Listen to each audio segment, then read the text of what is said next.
the greatest tools for a dental sleep medicine practice when running a targeted social media advertising campaign is automation.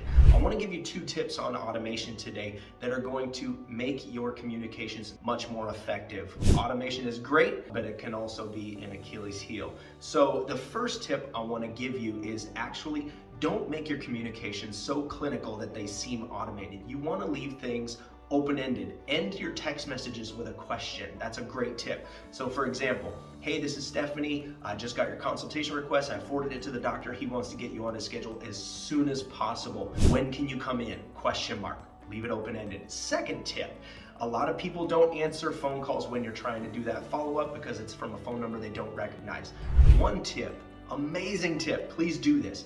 Text the person 2 minutes prior to calling them. They're going to be expecting a phone call from a number they don't recognize. Number 2, they're going to check that text message and see the history of you trying to get in touch with them. They're going to be far more likely to answer the phone. You're going to see huge response increase when you implement those 2 things.